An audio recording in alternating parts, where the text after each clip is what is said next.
Halo pemirsa, apa kabar portofolio Anda jelang libur akhir pekan kali ini, di mana indeks harga saham gabungan di sesi pertama pada pagi tadi sempat mengalami penguatan signifikan, namun memasuki perdagangan di sesi kedua indeks harga saham gabungan lebih cenderung tertekan. Bahkan posisi jelang penutupan perdagangan sesi kedua hari ini, indeks harga saham gabungan kembali meninggalkan level 6.900-an. Saham-saham dari sektor perbankan, energi, kemudian juga teknologi tampaknya hari ini menjadi pemberat bagi indeks harga saham gabungan pemirsa. Nah, bagaimana proyeksi untuk perdagangan di pekan depan dengan koreksi yang terjadi di sepanjang perdagangan hari ini? Apakah ini momentum untuk masuk kepada saham-saham tertentu, terutama juga jelang rilis kinerja kuartal ketiga di 2022? Dan kembali bersama saya Devisan Oval dan inilah IDX Execution Closing selengkapnya untuk Anda.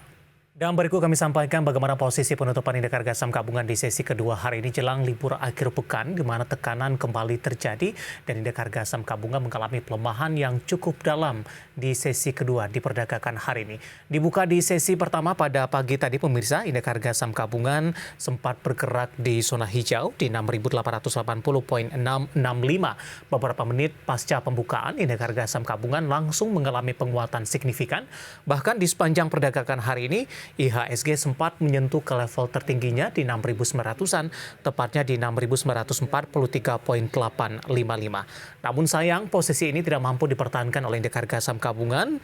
Pada perdagangan selanjutnya hingga penutupan perdagangan di sesi kedua hari ini, indeks harga saham gabungan lebih cenderung tertekan. Hingga di penutupan perdagangan di sesi kedua, IHSG ditutup di level 6.814.530, mengalami pelemahan di 0,96%, hampir 1%, dan IHSG sudah mepet berada di 6.500-an pemirsa. Dan level penutupan di sesi kedua hari ini merupakan level terendah di sepanjang perdagangan hari ini.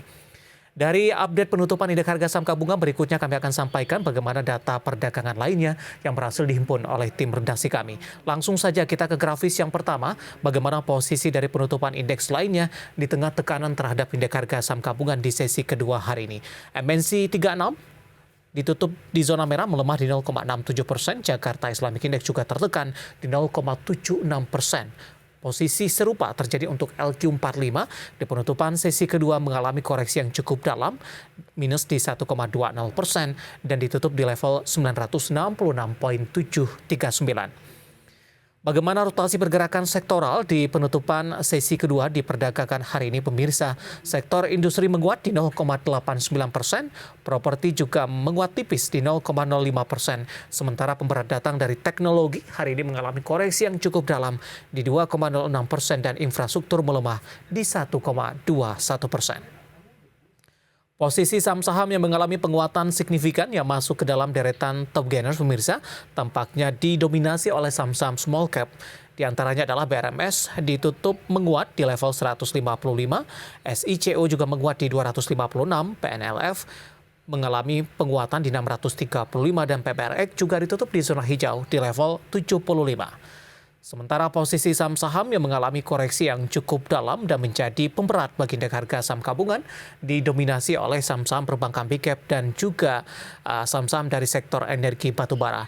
BBRI mengalami pelemahan di 4.270, BBCA juga tertekan di 8.250, BMRI mengalami tekanan di 9.400, sementara Bumi hari ini juga melemah di sesi kedua dengan mengalami pelemahan yang cukup dalam dan ditutup di level 162.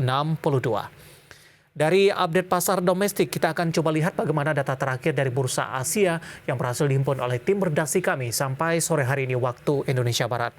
Di mana Nikkei mengalami penguatan cukup signifikan di 3,25%, SIM menguat di 0,73% di 3.062,66, Kospi juga menguat di 2,30% dan Hang Seng juga menguat cukup signifikan di 2,50% di 16.808,32 dan tampaknya hari ini indeks harga saham gabungan berlawanan arah dengan posisi dari beberapa bursa Asia sampai dengan sore hari ini waktu Indonesia Barat.